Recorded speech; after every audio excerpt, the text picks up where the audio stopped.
This is Disruption. Hi guys, welcome back to the Disruption Podcast. I'm your host, Alex Sikma, here with my other host, Stefan Walicord. And here we have joined with us today our favorite guest in residence, Sacha Walicord, Stefan's dad. Hello. Today, we are talking about Jesus and the economy. What bothers a lot of people is generally the economy. You know, sometimes it's kind of scary. Sometimes it's kind of, we don't know what to think of it. But I was reading in the World magazine lately talking about the economy, and I was just really curious. I wondered what the Christian view of it was. So then I brought the idea to Stefan. We were like, let's maybe make an episode on this. Because my dad has a degree in economics, which is very helpful on the topic of economics, we decided to bring him in to help us talk about it. So thanks for being here again. Thanks for having me. You did say I'll be back. And I am back. These are the rules. We don't make the rules. We just enforce them. That's it. And I mean, the economy is kind of this vague abstraction, this kind of ominous cloud that hovers in the background of political discourse where it's just, what is the economy? You know, like, why does it matter if the economy is good or bad? And I remember reading online, you hear people say, oh, you know, we do this and this and this for the economy. People suffer. And it's like, well, the economy being bad is people suffering. So let's not, you know, like oversimplify that. Like, the economy is an abstraction that refers to the financial well-being of a huge amount of people.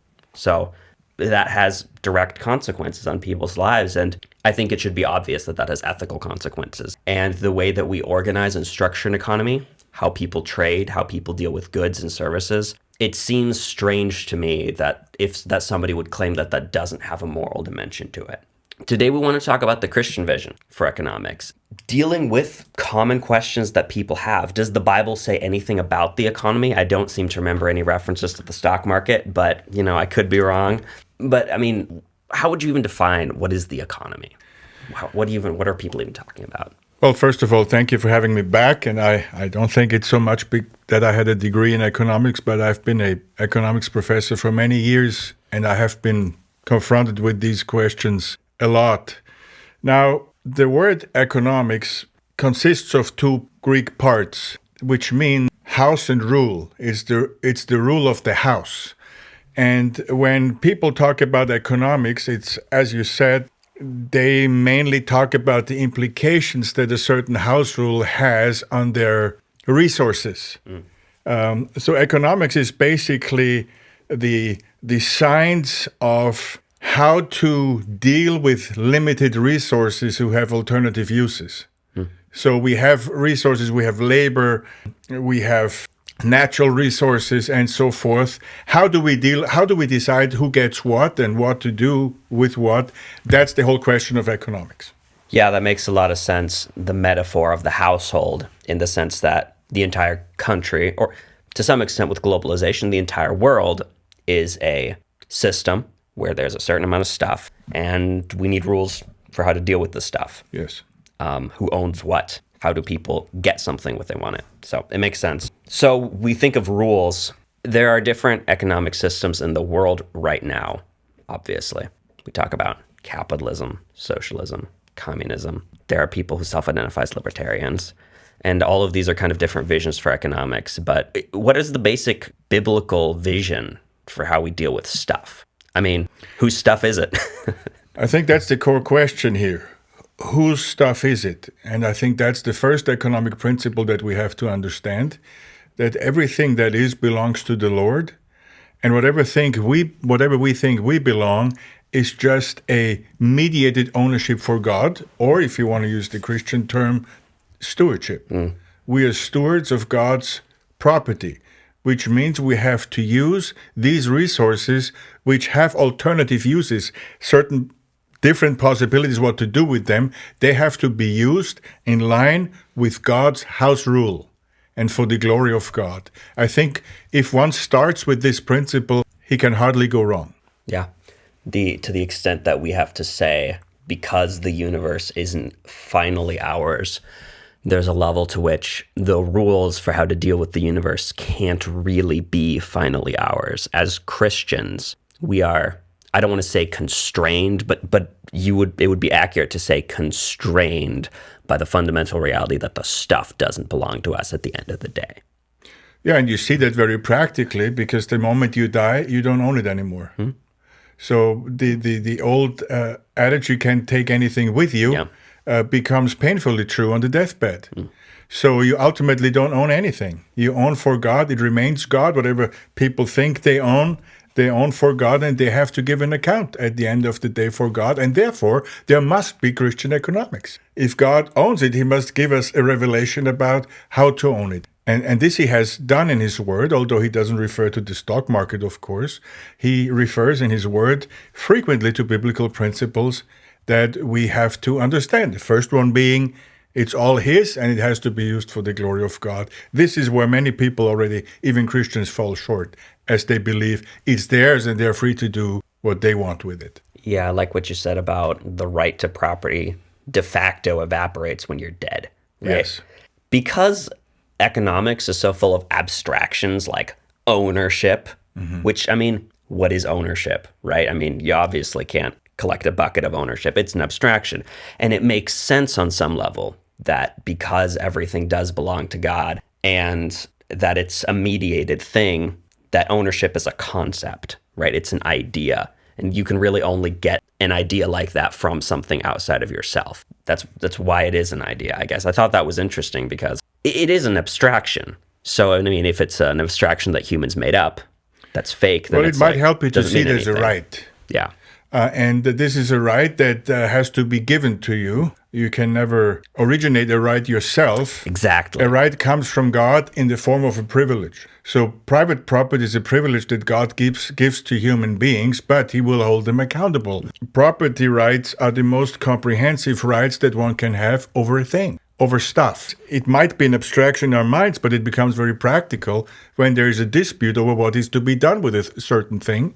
Then the actual owner, where there is a proper rule of law in a society, a proper biblical house rule in economics or in economy, the owner decides what happens with it, but he has to give an account to God for it. We've had a lot of discussions about things like morality, the need to ground morality, like in a system outside of yourself. Now we're talking about economics and grounding it in systems outside of yourself. And you mentioned rights. And I think that's really helpful because rights are really important in contemporary society. Yes. Everybody has a really strong opinion on people's rights, and pretty much everybody believes in the concept, in the abstraction of rights. But for most people, they would probably struggle to say where a right comes from outside of a Christian theistic context, right? Yes. Because abstractions, if not rooted in some reality that transcends you personally, are really meaningless. But an abstraction like the right to not be murdered becomes very meaningful when it is derived from the God of life himself and then given to you. Yes. So I really appreciate that framing of the principle being drawn from a relationship with God, the transcendent, right? Yes. Yes. And that is often forgotten, that up to the Enlightenment, everybody knew and understood, whether they were true Christians or not, that rights, property, circumstances come from God. With the Enlightenment, we, as the Western society, brought ourselves in big trouble because now we have eliminated God, so to speak, in our thinking. Now we have to come up with something to still argue for certain rights, because if the God of rights is gone, the God of order of right and wrong is gone, right and wrong is gone, and all rights are gone.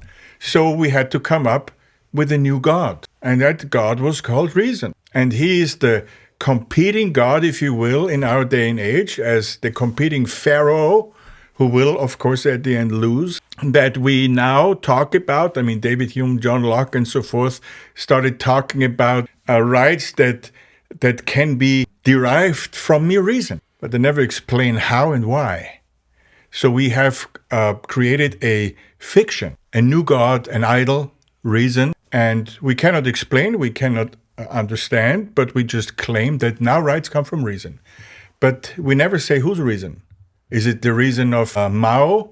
Is it the reason of Hitler? Whose reason is it that decides who has what rights? Yeah, and it's interesting listening to these early modern thinkers talk about economics because they were still working in an implicit, and at least implicitly, theistic framework. But as it's kind of developed past them, that implicit theistic grounding has kind of blown out from underneath it. And now we're just stuck with, well, it's true because everybody knows it's true. And it's like, well, why does everybody know it's true that we have this and this and this right? And it's the same with our money, right? It's a good example. If I had money in my wallet right now, I would pull out a $20 note, but my wife has all the money. But you can tell somebody, what is this? They say $20. Does it have value? They say, yes. Why does it have value? Well, because it's written on it. So what's the real value behind a piece of paper that's not even worth a cent, including the printing? It's a fiction. The same they have done with God. You know, they talk about rights without foundation. Because in the past, before 1913, at least to a degree, there was a gold standard. There was a real value behind money. You could get a precious metal. You could always exchange your $20 for an ounce of gold, for example. But now it's all a fiction. That's exactly the picture what we have done with God. We have replaced him with a fiction, and we believe this fiction just because. Wait, so what is this? We're talking about like kind of like morality within the system. You mean things like do not steal, that you have the right to do what you can with your own private property and stuff like that? Okay. And I mean, we should probably get to those rules because you mentioned that like the first rule is everything belongs to God ultimately. And from that, we can also derive the system itself belongs to God. You talked about the property again. I think that's good. God owns all things. Therefore, all things have to be used for the glory of God and within the confines of his rules. The most basic economic rule, I would say, within these or built on these foundations is private property. God says in the Ten Commandments twice that you have to respect private property, even derivative private property or mediated private property as stewards. We have Commandment 8, thou shalt not steal, and we have Commandment 10, thou shalt not covet. Two commandments dealing with the protection of private property, one in action and the other one even in thought. You shouldn't even covet private property of another man. I find the 10th commandment fascinating because it's not a commandment against doing anything. It's a commandment against wanting or thinking something, which is fascinating because it implies so much about the morality of what we've been given. That's where sin happens, right? Yeah. Sin happens in the heart. The action is only the logical conclusion for sin. And therefore, the commandment makes it clear, don't forget, sin begins in the heart. When we're going to talk about different economic systems later, that sin in the human heart can exist in any system. Any system. And we're probably going to get back to that as we continue to build on this. You had a thought, Alex? Oh, yeah. I just thought it was interesting how like Jesus or maybe not, I don't know if clarified is the right word, but said that the sin behind the sin of murder is to hate someone, and the sin behind adultery is lust. But it's like the coveting and the stealing, they're both written in the Ten Commandments. So it's like, it's almost like maybe we were always, it's implied that we're supposed to be thinking about the thoughts behind our actions. Right. The intentions of our heart.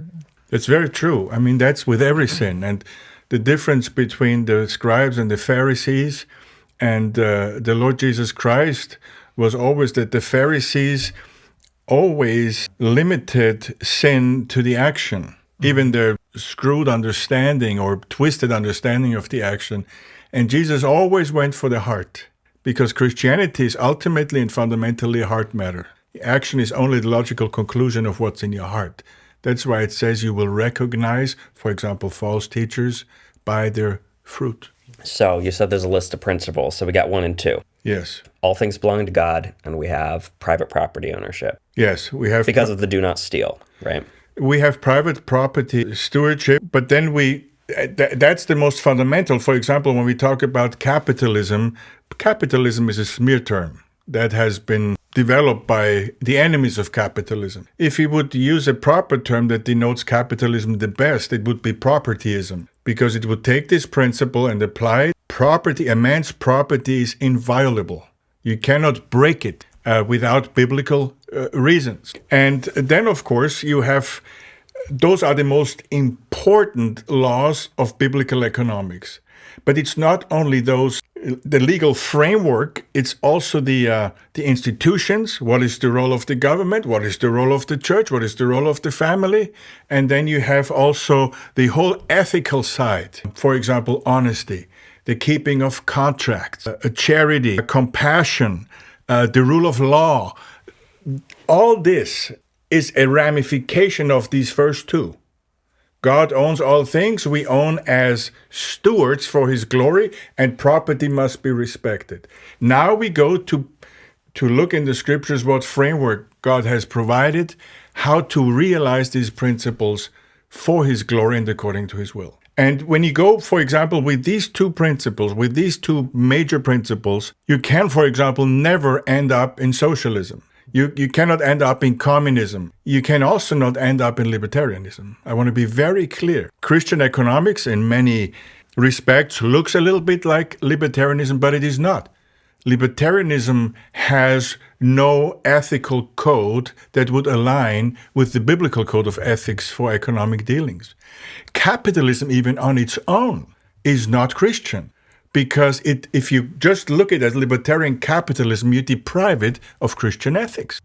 The rule of honesty, the rule of compassion, the rule of applying and using all of your funds for the glory of God according to his ethical code.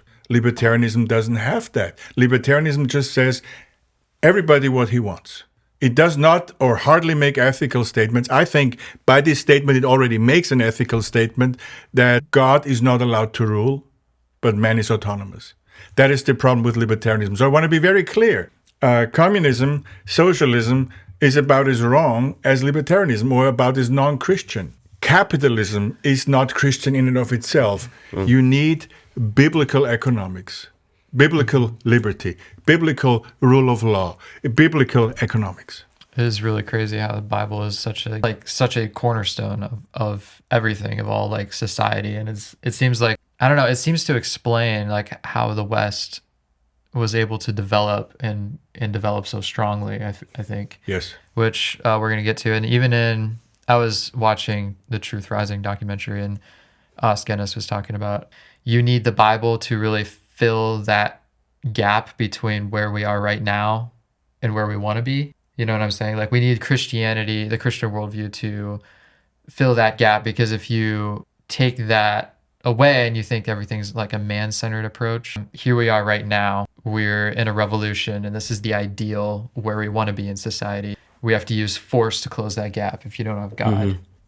You know? Yeah, because to reach the ideal utopic society, which is largely what most socialist systems are trying to do, they're trying to reach a more equitable society that has better results for everyone. Yeah. Almost always the method to close that gap between the current state and the ideal state involves forced redistribution of wealth, forced redistribution of power. The methods, the system, is inherently anti-property and to some extent anti-God and anti-voluntarism, because I'm going to say capitalistic systems are based on voluntary exchange. So any system that wants to achieve the utopia with human means must necessarily be founded on non-voluntary exchange, which is theft or violence or force. And the funny thing is that utopia means no place.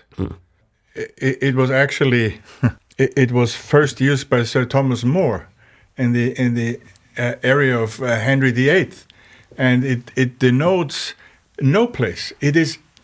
That's why we use the term utopia. It's impossible. Yeah. Let's say we froze in time and we redistributed all of property, or we took it from all the world and then redistributed evenly among all people in the world, that everybody is exactly the same. Let's say we could do that. The next state would be unequal again. Because some are more industrious, some are criminal, some are smarter, some are lazy, but people will always be industrious in order to acquire property, to manifest. That's why it was given, this desire for property before the fall, to manifest God's rule in this world. That's the reason. You know, this old saying from the garden to Adam and Eve, be fruitful and multiply and subdue the earth, has never ceased. It's still in us, but we have changed it, we have idolized it, and we have made ourselves God, and now we seek to dominate our neighbor and domineer our neighbor for our own well-being and for our own sinful desires. One of the questions that prompted today's episode and today's discussion was Alex thinking through a lot of the ways that the West looks different than the rest of the world in terms of like poverty. Right. In terms of even how the modern West has, in rising to higher economic heights, kind of dragged a lot of the rest of the world into an economically better place. I mean, internationally, extreme poverty has been on the decline for quite a while now, and things like that. So we've talked a little bit about the development of the West on this podcast before. And one of the things we've talked about is how there's been a large Christian influence in the development of the West. And we wanted to talk through specifically to what extent a Christian vision for how we deal with stuff, for how we do economics, has influenced Western economic development and, frankly, wealth. I think that's an excellent question, because in order to have thriving economic circumstances and conditions, you need a certain framework. And it is, of course, the framework that God sets forth in the Scriptures. And that framework is a legal system that is in line with the Word of God, that provides a limited government that has been originally, not today, but originally one of the forces that has led to the good economic conditions in the West, the rule of law, that property is protected, contracts have to be kept, ethical conduct in business dealings will be enforced, and of course Christianity itself, the faith of the people. And even where the faith was not there anymore, the ramifications of this faith, the ethical ramifications like thrift, honesty, hard work, stewardship, even long after the gospel might have disappeared from the hearts of the people, still hold on and keep going, like a case in point, the Netherlands, for example. The Netherlands had the golden age, I would say, in the 17th century, while they were in a war defending themselves against the Spanish. The Netherlands were, for a large part, Reformed Christians. Reformed principles were applied, and it was one of the most thriving, intensely growing economies in all of history. You have a similar situation in the 19th century in Britain and in the British colonies of America, where the biblical principles would be applied, and the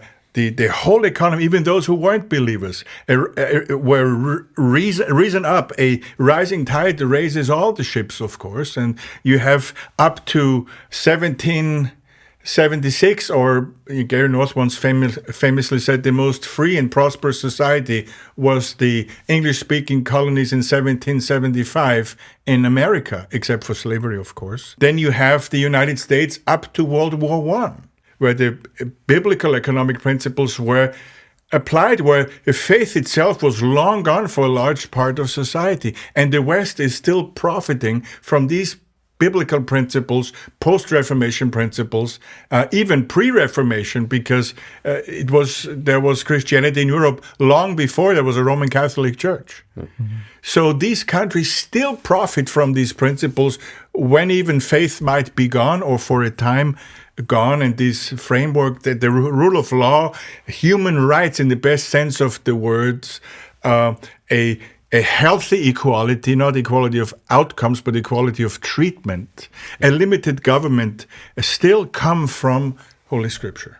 Yeah, you mentioned the rule of law and equal treatment as one of those important criteria for economic development, because people aren't really able to thrive if they can't predict fairly that they're going to be able to keep what they work for, right, and things like that.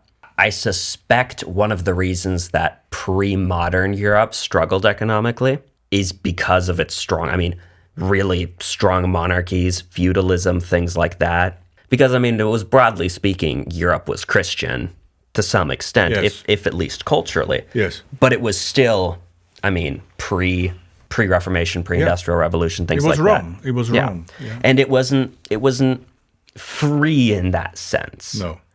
Even though it was nominally Christian, there were ways in which, the divine right of kings meant the king was not equal before the law as you guys, as the rest of you serfs, essentially. So, thinking through that, if somebody were to say, oh, well, okay, Christianity produces prosperity, why weren't the Middle Ages super prosperous? Well, the Middle Ages were complicated because there was a sense in which the thoroughness of the fruit of Christianity really hadn't been applied socially, evenly to people. Well, and the Middle Ages, when you hear something often enough, it becomes truth. Truth by repetition is the most effective means of manipulation. The Middle Ages were not all dark. Oh, certainly not. No, I mean, it was the ages of Christendom. It was the ages of exercising dominion, of multiplication, and the society was in the process of growing up. There was a lot of abuse. There was this divine right of kings in the worst sense of the word. Rulers were never the same before the law. This was an aberration from biblical Christianity. And the Reformation brought it back. It was there before. And that's why the West is both the most powerful of cultures, if I can put it into one civilization, but also the most hated. If you cannot even in this country now go to a Western civilization class where the West is not being bashed and trashed, because it is the normal reaction to enemies of Christianity, to unbelievers, to trash the Christian roots. And what we're seeing now with this whole attempts of redistribution through so-called environmental means, like the so-called man-made global warming catastrophe that is being spread, this lie of man-made global warming, of racism that has to be kept alive because we want to destroy the West. The flooding of Western nations with immigrants from the non-Christian civilizations is again an attempt to eradicate these roots of Western civilization. And the effects are seen and are to be seen. Ideas have consequences.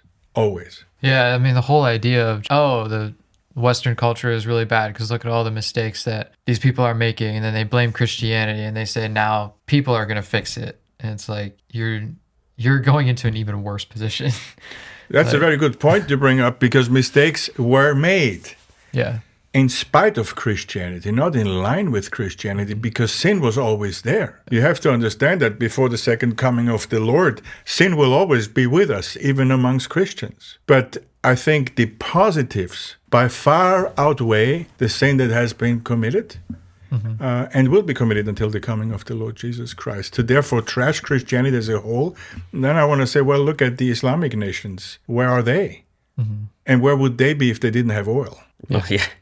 What have they added to the arts? What have they added to science? It is the West that has built it all. And it was not because Caucasians are so much smarter.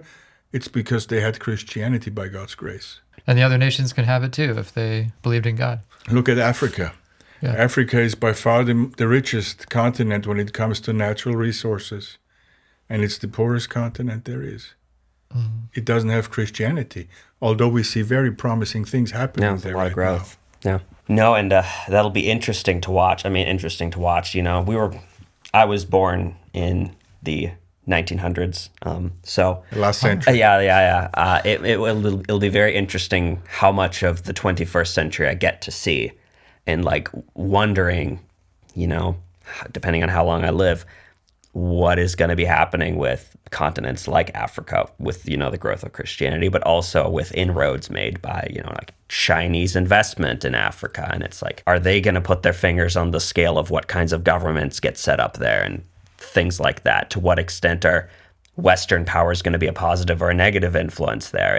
It'll be very interesting to watch, but the growth of Christianity specifically is going to be. Well, I have a good answer for that. Psalm 2, where the powers of the world plot against the Anointed One and against his people. And they try to push him off his throne, as it were, and to throw off his yoke. And then it says, the Lord sits in the heavens and laughs. He shall hold them in derision. At the end, one thing we must not forget, that the Lord omnipotent reigns. That must be the last word. But it has an impact. Whatever philosophy, whatever nation takes over power, there comes a whole cultural system, and culture is actually downstream of religion. Culture is religion applied. And you look at any nation, you see the religious roots are consistently to be seen in the ramifications of a culture. Yeah, in Marxist theory, it's broadly the other way around. The material conditions are always the most foundational in any system, as opposed to within Christian thought, because we have a concept of revelation, something coming in from the outside of the system. In a Christian thought, the system is and should be downstream of the idea to some extent. And obviously, on some level, people's environments do influence what they think, but there is this supremacy of the idea within Christian philosophy because God put ideas into history. Marxism is probably the system that's most consistently wrong on just about everything. And those who hold it, I think biblically speaking, are fools. They don't understand even the most basic rules of how this world works. Marxism is man's way to become his own God by way of absolute totalitarian governments. And defining these things a little bit. When we talk about socialism and we talk about Marxism, we're talking about systems where the economy, the goods and resources, are controlled by the state.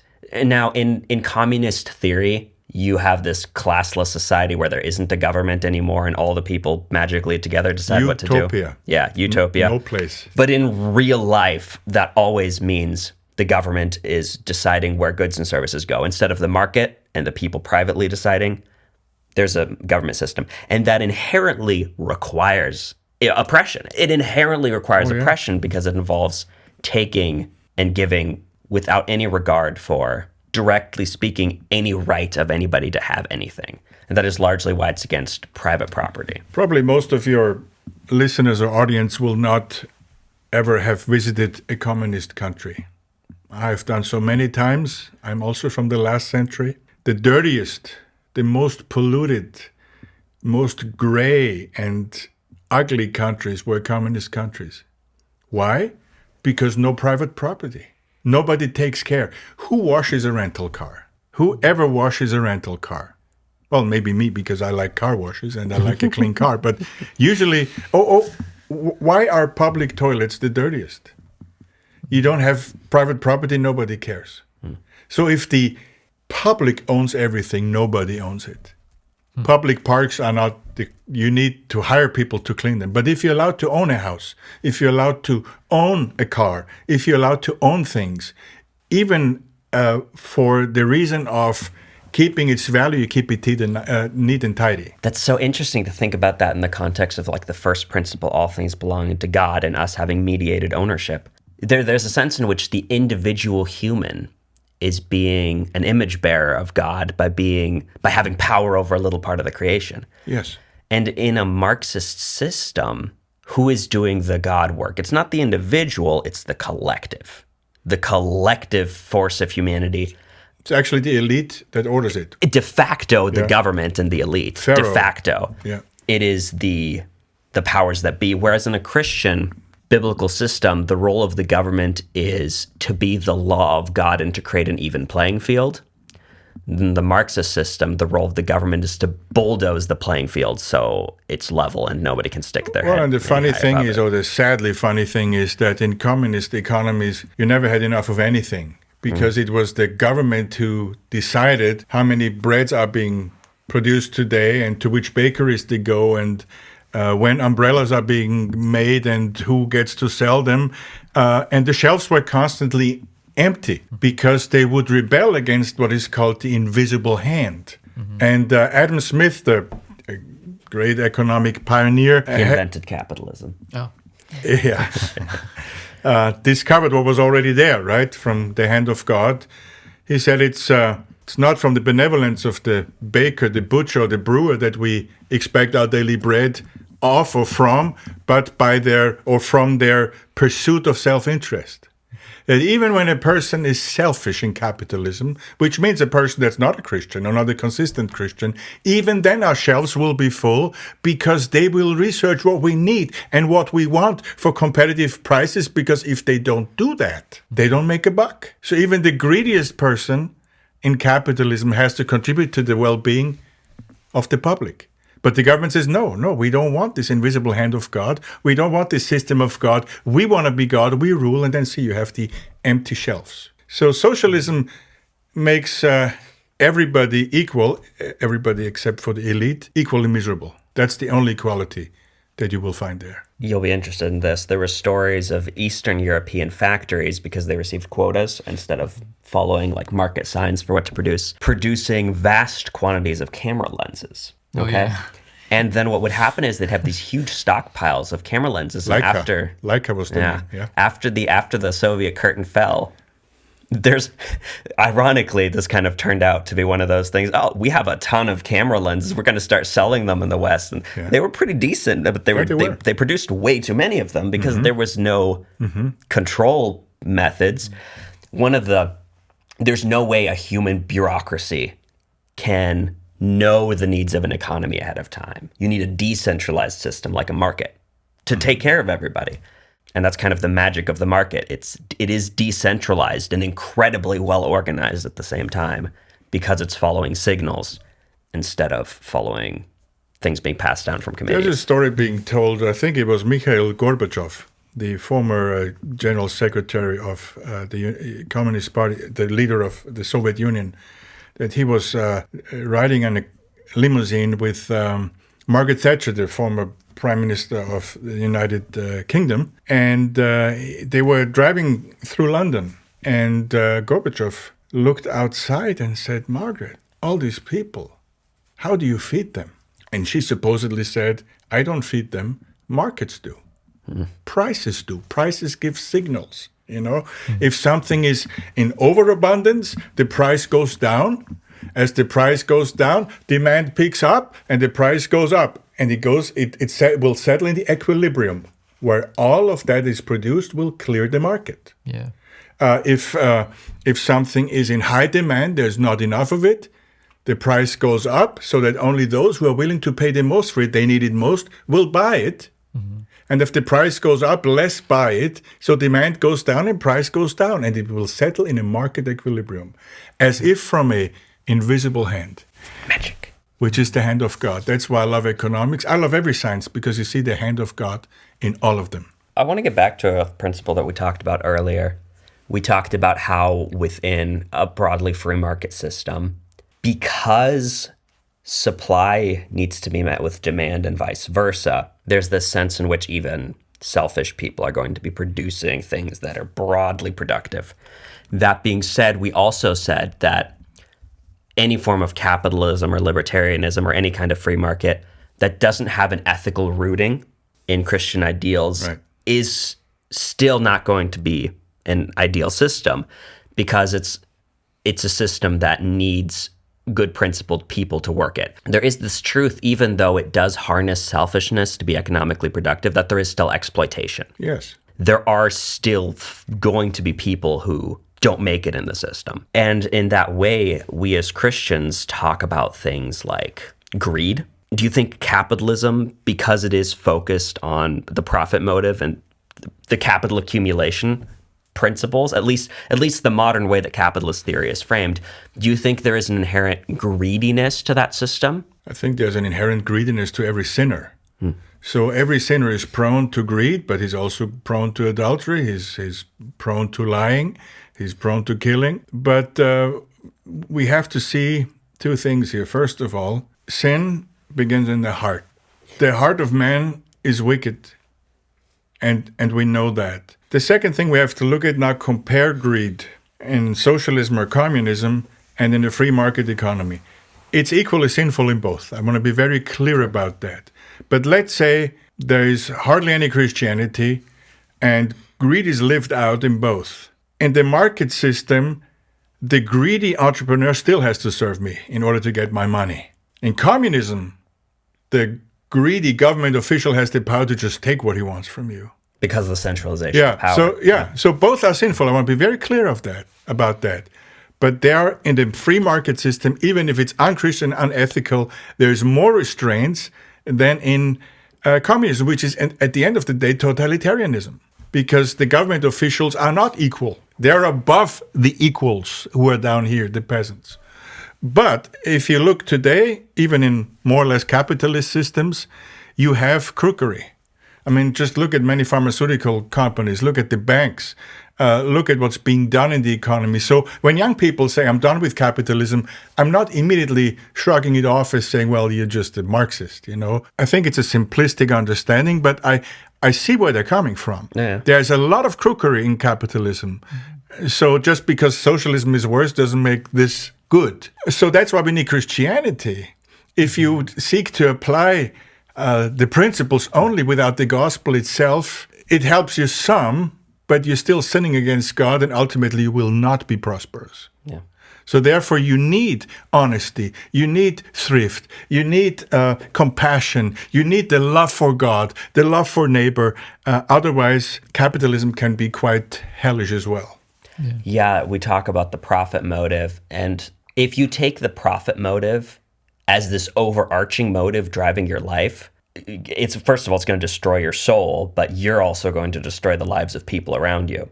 Yes. Right? Because when we talk about capitalism, we talk about these concepts like profit and even abstractions like money as tools. But within the Christian context, we're talking about them as tools to serve God. If profit becomes your overarching goal, that organizes your entire society instead of just organizing portions of your economic distribution. If that actually becomes the heart of what you're looking for, of course it's going to destroy you. If it becomes an end in itself. Exactly. There's nothing wrong with seeking profit. That's what a business does. But don't forget the very first principle, that the chief end of man is to glorify God. That it all belongs to God, has to be used to his glory. When I seek profit for that, it can never be greed. And it will never collide with the other commandments. If I seek it to just enrich myself. I'll give you an example. I mentioned the Netherlands before, and you still see the Netherlands. I mean, the Netherlands have basically abandoned Christianity for the longest time. For now, I think it will turn back. But there's something amazing about the Netherlands that it's anecdotal. It's my experience. I have seen and heard about very rich people in the Netherlands, and then you see their houses, you're kind of shocked. They can be very rich, and at least it was in my day when I was still in Europe, they still lived in very small houses. They lived modest lives. I've seen this also with Protestants here in this country. They're very generous, but they were very frugal and thrifty with themselves. See, that is the profit seeking that is good. He seeks the profit to manifest God's rule in this world, to help the poor, to be a blessing to his neighbor, but with himself, he's very thrifty. That is a profit seeking that is biblical. If he seeks the profit to buy himself a man, nothing wrong with the mention if God blesses you. But if that becomes the ultimate end in your life, you have succumbed to the sin of greed, and that's evil capitalism. Still better than communism, but still sinful. So that's interesting. So I'm seeing, like, so far we've really talked about 3 different branches. We have agnostic capitalism, or like maybe fake Christian or nominal Christian capitalism. And You have libertarianism Christian would almost be capitalism. an extreme form of that. Yeah. Oh, so liberalism is a type. Libertarianism. Libertarianism. Yeah. And then you have the Christian capitalism, and then you have like the socialist atheism kind of on the other side too. So it's like you could even look at capitalism and be like, oh, that capitalism is terrible. Look at all the terrible things they're doing. Well, then you're probably looking at an example of agnostic or nominal Christian capitalism, Or atheistic. It could be atheistic. Or atheistic. Yeah. And along the line of what you were saying, if your fundamental ethical principles, the golden rule, do unto others as you would have them do unto you, that's going to lead to totally different outcomes. A capitalist system where people fundamentally believe that and a capitalist system where they don't are going to look very different. Yes, heaven and hell. Yeah, it's going to be very different. And I appreciate what you said about when young people say they're done with capitalism. I appreciate what you said about understanding that. Yeah. Because I feel the same way. Like, I get where you're coming from, Because it is true, if you truly live in a system where the accumulation of capital, sola capital, I call it, is everything, that is truly dehumanizing. So like when people are writing critical Marxist theory and they're talking about the inherently humanizing results of a capital pursuing system, I don't really roll my eyes at that, because it's like, you're right. You are seeing human greed in the system that's most efficient for acquiring wealth. But there's go and live in Cuba for a year, and then you see the other side too. Well, but young people are idealistic. Exactly. They want to change things, and you got to give them some room. They're also young still. They haven't have all this experience. I think it is very important that we don't just run over the young idealistic people with our tank of free market capitalism, but first of all listen to them and slowly bring them around, because they might be simplistic in their reasoning, but usually young people, they want to change things for better. And what's so interesting about the young people who are into what they describe as socialism, if you ask them, would you want to live in Stalin's Russia, they're going to say no. Their ideal of communism is like anarchistic. It just kind of magically happens. Yeah. And it really just involves human nature not being how it is right now. There's there's this basic idea, like if we all loved one another and took care of one another, it would all be okay. And I'm like, yeah, you're right. But we aren't. But we aren't. See, wrong presuppositions. Yeah. It's again anti-biblical. I think Marxism is the most anti-biblical worldview there is. Yeah. It puts all of the Ten Commandments on its head. And it assumes that man is good. And if man is really good, then the world would be good, no matter what. But it isn't. But the young people so much wish that man was good, and we got to be patient with them. Otherwise, we drive him away into the arms of the Marxists, who have always presented themselves, we are the real justice seekers, while they couldn't care less about human life. What's so interesting in that regard is because young people really desperately want to be good people. That's kind of at the heart of the social justice God-given. movement. Yeah. They want to be good people. Yeah. And they see, well, this system, there are bad things happening here, so we can't do that. But fundamentally, the need of the human being is to be transformed into the image of Christ. Yes. That desire that's driving people into, I think, left-wing political and ideological things is that seeking, I'm going to use a theologically weird term, but like there's almost a desire for theosis. There's a desire to become good like God. But you can't do that within the systems. Like, you need somebody from outside of your system to come in and change you as a person. Even the imitating is not bad, because God is holy, so we ought to be holy. Yeah. We just cannot become him, because that moment we try that, holiness is gone. And unfortunately, the pursuit of that utopic ideal ideas, because the attempt is to do that through the power of human force, it must become authoritarian or it will not work. It comes back to the question, who is God? Yeah. Caesar or the living and true God? In your desperate attempt to become like God, you might end up shooting somebody. For the cause. Talking about the Charlie Kirk thing, like you have these young, you have a lot of radicalized young leftists who are like, well, okay, there's so many evil things in the world, and like we've got to stand up against that, and then the solution is to kill somebody who didn't do anything to you. Marxists have always been murderers. I mean, look at the Bolshevik Revolution. Yeah.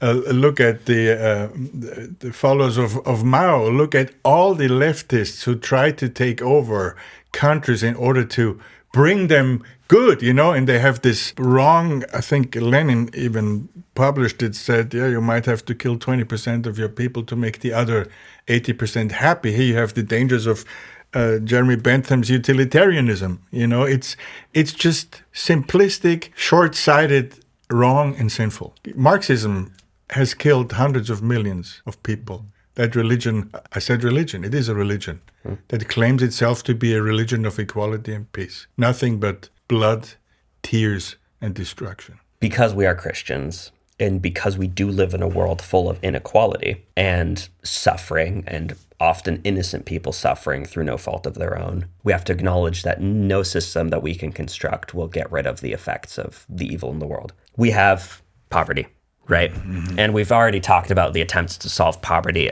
outside of God, but how do we as Christians seriously deal with poverty? Is there any role for governments in dealing with poverty? What do we think about individuals? What do we think about churches? As we close out, what is our positive answer to the suffering in the world? Well, first of all, Scripture is very clear about the role of government. The role of government is to defend its population and its church. Defend. It's not its role to drive the economy, to own property, just to provide an environment where the evildoer is being punished and those who do good can have free reign. It should not regulate. It should punish at the end of things, not regulate at the front of things. It should be very limited. So it has no duty, according to Scripture at least, in dealing with the poor. Who has the duty to deal with the poor? Every human being that has been created in the image of God shall help and love his neighbor. Shall help the neighbor who is in need, not because he's lazy, but because he's needy. I mean, I think it's 2 Thessalonians 3:10, where it says, those who don't want to work shall not eat. So there's a prohibition for us to help those who are lazy. But there's an obligation for us to help those inside in the church first, but then outside of the church, who are needy through no fault of their own at the church. There might be a fault of their own in the past, but that can be forgiven. They cannot go back and change it. So that's why God has given the church the diaconate. The diaconate is by no means there to take care of the building or to run the budget or to just deal with the timely things of contracts. That might be a part of it, but the very important ministry of the diaconate is to display the love of Christ to the church first and then to those around the church.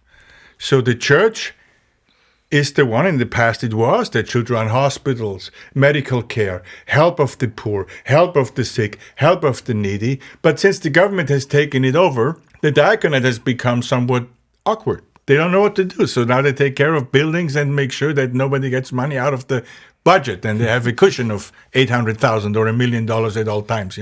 That is not the duty of the diaconate. The duty of the diaconate is helping the poor, displaying the love of Christ, first of the brothers and sisters in the faith, and then those around us, displaying the love of Christ to this world. Very important office. It's not the apprenticeship office for elder. Elder and deacons are completely different offices. I think it has become a bastardized office, while it is an utterly important, wonderful office that God has given for the help of the needy. We'll catch you on the flip side. Stay safe out there, folks. I'll be back, at least I hope.